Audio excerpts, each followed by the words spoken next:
Nature secret kitchen में आप सभी का स्वागत है। आज हम डोसा बनाएंगे। डोसे के साथ हम सांभर और उसका मसाला भी तैयार करेंगे और चटनी भी तैयार करेंगे। इस पूरे प्लेटर को बनाने के लिए आइए देखते हैं हमें किन सामग्री की आवश्यकता होगी। आइए देखते हैं इस रेसिपी को बनाने का तरीका। डोसा बनाने के लिए पहले हमें दाल चावल को भिगो के एक दिन पहले रखना पड़ता है, जिससे कि वो अच्छे से फर्मेंट हो सकें। इसके लिए मैंने यहाँ पे 6 कटोरी चावल और 2 कटोरी उड़द की दाल ली है। हम जिस कटोरी से मेजरमेंट लेंगे उसी से ही हमें दाल को भी नापना है। तो चावल और दाल का मेजरमेंट हम एक ही कटोरी से करेंगे। डोसा बनाने का ये रेशियो मैं 14 से 15 मेंबर्स के बीच का बता रही हूँ। यदि आप कम मेंबर्स हैं तो इसका रेशियो आप आधा कर सकते हैं। दाल चावल को साफ करके किसी एक बड़े बर्तन में भिगो देंगे एक साथ। मैंने दाल चावल को एक साथ ही भिगो दिया है। ये सबसे आसान तरीका है जो मैं आपको बता रही हूँ। दाल चावल को अच्छे से धो के हम साफ कर लेंगे।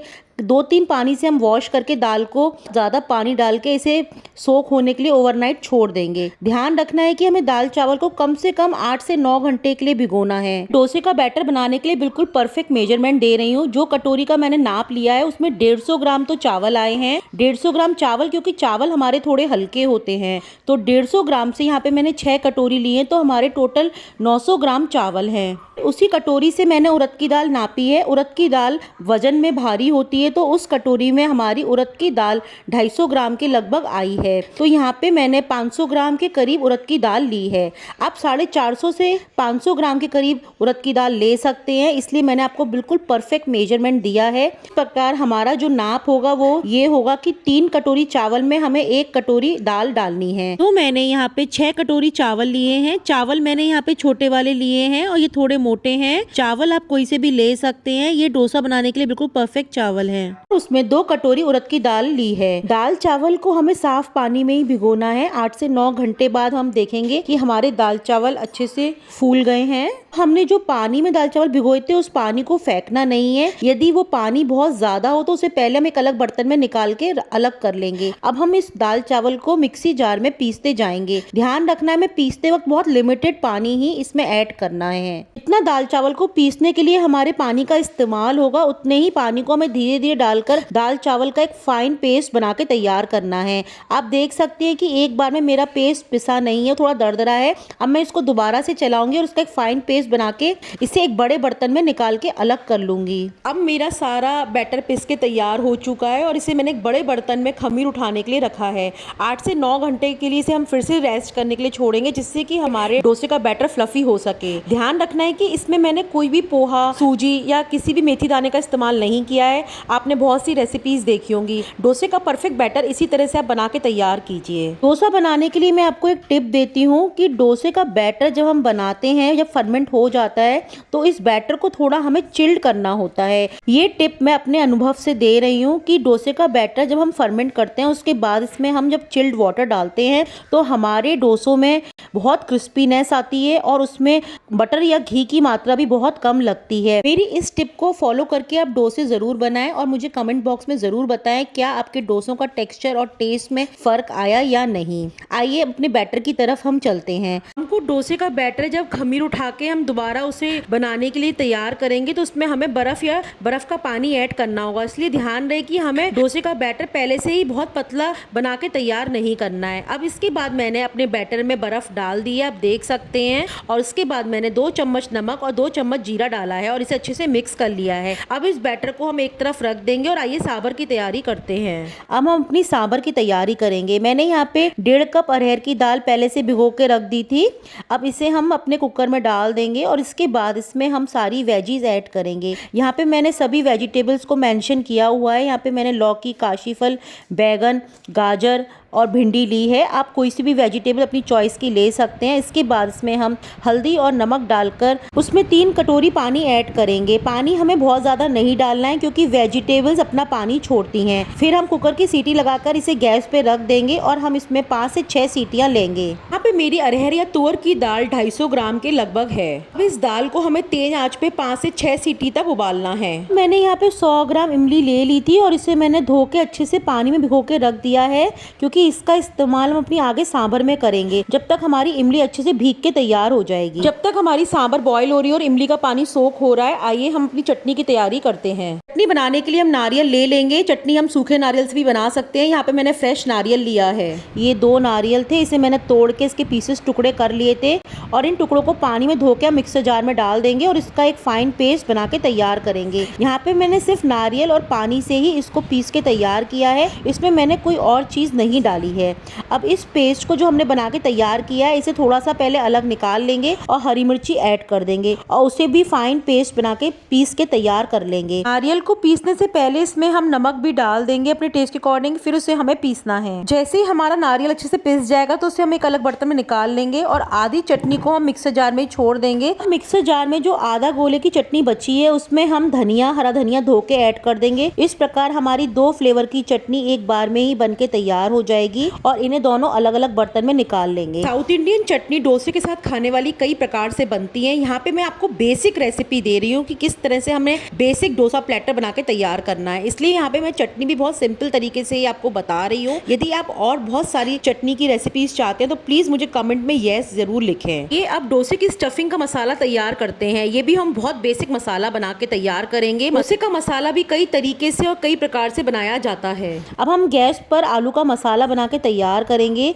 जो हम अपने डोसों में स्टफ करेंगे। तो इसके लिए मैंने गैस पर एक कढ़ाई रख दी थी और उसमें 2 बड़े चम्मच घी डाला है। जैसे ही हमारा घी गर्म हो जाएगा उसके बाद इसमें हम 2 बड़े चम्मच राई डाल देंगे। आप देख सकते हैं कि मैंने 1 किलो आलू पहले से ही उबाल के छील के तैयार कर लिए हैं। उन्हें हाथ से मैश करना है।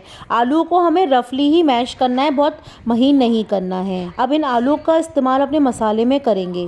राई जैसी हमारी फूल के चटक जाएगी उसके बाद इसमें हम 2 कटी हरी मिर्च डाल देंगे। हरी मिर्च जब घी में अच्छे से भुन जाएगी उसके बाद इसमें हम कटा करी पत्ता डालेंगे। हमें करी पत्ते की मात्रा को अपने टेस्ट के अकॉर्डिंग ही डालना है। यहाँ पे मैंने 1 मुट्ठी कटा करी पत्ता ले लिया था, उसे इसमें डाल दिया है। जैसे ही हमारा करी पत्ता भुन जाएगा, अच्छे से क्रिस्पी हो जाएगा, उसके बाद इसमें हम 1/4 कप काजू ऐड करेंगे। काजू मसाले में डालना बिल्कुल ऑप्शनल है, यदि आप डालना चाहें तो डालें, नहीं तो स्किप कर सकते हैं। मगर काजू डालने से हमारे मसाले का टेक्सचर और स्वाद दोनों बढ़ जाते हैं। जैसे ही हमारे काजू इसमें अच्छे से भुन जाएंगे, इसके बाद इसमें हम 1 बड़ा चम्मच सांभर मसाला ऐड करेंगे और इसमें हम हल्दी डालेंगे और कश्मीरी लाल मिर्च डालेंगे, क्योंकि हमारा मसाला बहुत तीखा नहीं होता है। और यहाँ पे हमने हरी मिर्च भी डाली है अपने मसाले में, तो हमने यहाँ पे कश्मीरी लाल मिर्च का इस्तेमाल किया है जिससे हमारे मसाले का कलर भी बहुत अच्छा है। और आप मेरे कहने पे 1 चम्मच सांभर मसाला अपने आलू के मसाले में ज़रूर ऐड करें, इससे हमारे आलू का मसाला बहुत फ्लेवरफुल हो जाता है। और ये ट्रिक आपको कोई भी नहीं बताएगा, लेकिन ज़्यादातर होटल और रेस्टोरेंट्स में डोसा मसाले का जो फिलिंग होती है आलू के मसाले या किसी और की, उसमें 1 चम्मच सांभर मसाले का इस्तेमाल ज़रूर किया जाता है, जिससे कि वो मसाला बहुत फ्लेवरफुल हो जाता है। और हमारे सांभर मसाले में भी बहुत तरह के मसाले होते हैं जो कि हमारे डोसा स्टफिंग के मसाले को और फ्लेवरफुल बना देता है। सांभर मसाला ऐड करना एक बहुत अच्छी टिप है जो कि हमने आलू मसाले में डाली है। आप इस टिप को ज़रूर फॉलो करें। मैं आपको इस रेसिपी में बहुत टिप्स और ट्रिक्स दे रही हूँ, तो आप उनको स्किप ना करें। के बाद इसमें हम नमक डालेंगे और अपने आलू मसाले को अच्छे से भूनेंगे। हमें पहले आलू मसाले को ऐसे ही भूनना है। इसके बाद इसमें हम 1 कटोरी पानी डालेंगे, क्योंकि हमारा जो मसाला होता है वो थोड़ा सा सॉफ्ट होता है, थोड़ा गीलेपन पे होता है, जिससे कि उसको हम आसानी से डोसे में लगा के स्प्रेड कर सकें। मैंने अपने मसाले को और फ्लेवरफुल बनाने के लिए यहाँ पे 1 कप उबली हरी मटर का इस्तेमाल किया है। हरी मटर को भी आप इस मसाले में डाल दें, इससे टेस्ट दुगना बढ़ जाएगा। यदि आप नहीं डालना चाहते हैं तो आप काजू और हरी मटर को स्किप भी कर सकते हैं। आप मेरी वीडियो में देख सकते हैं कि मैंने अपने मसाले को बनाते वक्त किसी भी लहसुन प्याज का इस्तेमाल नहीं किया है। यदि आप लहसुन प्याज खाते हैं तो जिस समय हमने इसमें करी पत्ता ऐड किया था उसके बाद इसमें हम लहसुन और प्याज भी डाल सकते हैं, ये बिल्कुल ऑप्शनल है। लेकिन हमारा मसाला बिना लहसुन प्याज के बहुत ही टेस्टी बनके तैयार हुआ है। अब इसे हम एक अलग बर्तन में निकाल के रख लेंगे। उसी कढ़ाई में हम और घी डालकर पहले अपना तड़का चटनियों में डालने के लिए तैयार करेंगे और फिर उसी में हम सांभर भी बना के तैयार करेंगे। जिस कढ़ाई में हमने आलू मसाला बना के तैयार किया था उसी में हम 2 से 3 चम्मच बड़े घी के डालेंगे। जैसे ही हमारा घी गर्म हो जाएगा उसमें हम एक बड़ा चम्मच राई डाल देंगे।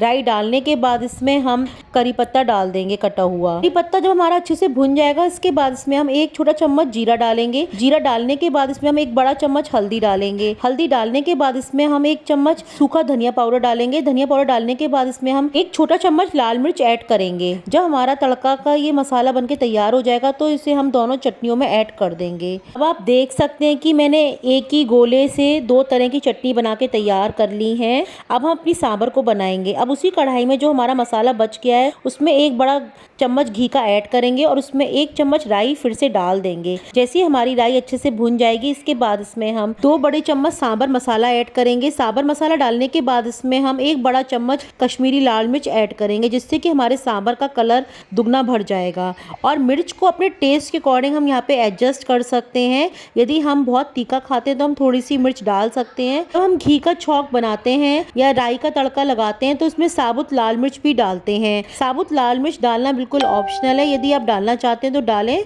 यहाँ पे मैंने बच्चों की वजह से लाल मिर्च का इस्तेमाल नहीं किया है। अब इसके बाद इसमें हम 2 बड़े कप टमाटो प्यूरी ऐड कर देंगे और अब इस सब चीज़ों को टमाटर में बहुत अच्छे से भूनेंगे। हमें ध्यान रखना है कि बहुत अच्छे से भूनना है, जिससे कि सांभर मसाले का फ्लेवर हमारी सांभर में बहुत अच्छे से आ जाए। जैसे हमारा टमाटर अच्छे से भुन जाएगा, इसके बाद इसमें हमने 1 बड़ा चम्मच गोले की चटनी ऐड करेंगे, जिससे हमने धनिया और मिर्ची के साथ पीस के तैयार किया था। गोले की चटनी को अपनी सांभर में ज़रूर ऐड करें, इससे हमारी सांभर का टेस्ट दुगना बढ़ जाता है और बिल्कुल साउथ इंडियन फ्लेवर की हमारी सांभर बनके तैयार होती है। वैसे तो हमारे सांभर मसाले में भी थोड़ा सा नारियल होता है, मगर सांभर बनाते वक्त यदि हम इसमें 1 से 2 बड़े चम्मच नारियल चटनी ऐड कर देंगे तो इससे हमारी सांभर का टेस्ट दुगना बढ़ जाता है। तो सांभर बनाते वक्त ये बहुत अच्छी टिप है कि हम नारियल की चटनी को टोमेटो प्यूरी के मसाले में ज़रूर ऐड करें और उसे भी अच्छे से भूनें, जिसके कारण उस चटनी से हमारी सांभर में बहुत अच्छा फ्लेवर आएगा और उसका टेस्ट दुगना बढ़ जाएगा। आप इस प्रकार एक बार सांभर बना के ज़रूर ट्राई करें। जब हमारी टोमेटो प्यूरी का मसाला और चटनी अच्छे से भुन जाएगी, इसके बाद जो हमने उबली दाल और सब्जी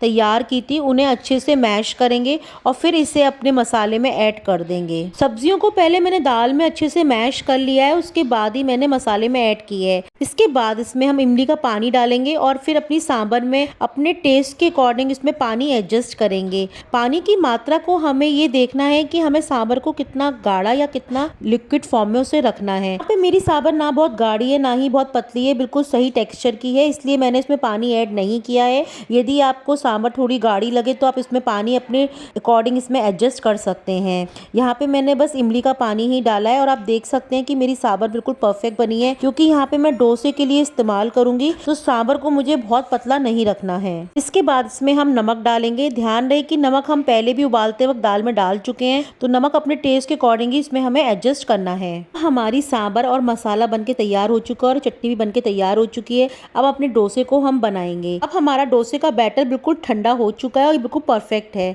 मैंने गैस पर नॉनस्टिक तवा रख दिया था। उसके बाद हम इसे कटोरी की सहायता से डोसे बैटर को अपने तवे पे फैलाएंगे और फिर इसे हम चारों तरफ से घी और बटर से सेकेंगे। आप देख सकते हैं कि मेरा डोसा बिल्कुल क्रिस्पी सिक चुका है। इसके बाद उसमें मैंने आलू मसाला लगाया है, उसके ऊपर मैंने पनीर कसा है। तो यहाँ पे मैंने आलू मसाला पनीर वाला डोसा बना के पहले तैयार किया है। उसके बाद हम दूसरा डोसा तैयार करेंगे, जिसे हमने बिना पनीर के सादा आलू मसाले से ही बना के तैयार किया है। अब हमारा डोसा बन के बिल्कुल तैयार हो चुका है। मेरी वीडियो में देख सकते हैं कि मेरे डोसे का टेक्स्चर कितना ही बढ़िया आया है और इसका कलर भी कितना सुंदर आया है। अब हमने इसे अपनी सर्विंग प्लेट में निकाल लिया है। अब आप देख सकते हैं कि हमारा डोसा कितना क्रिस्पी और कम घी में बन के तैयार हुआ है।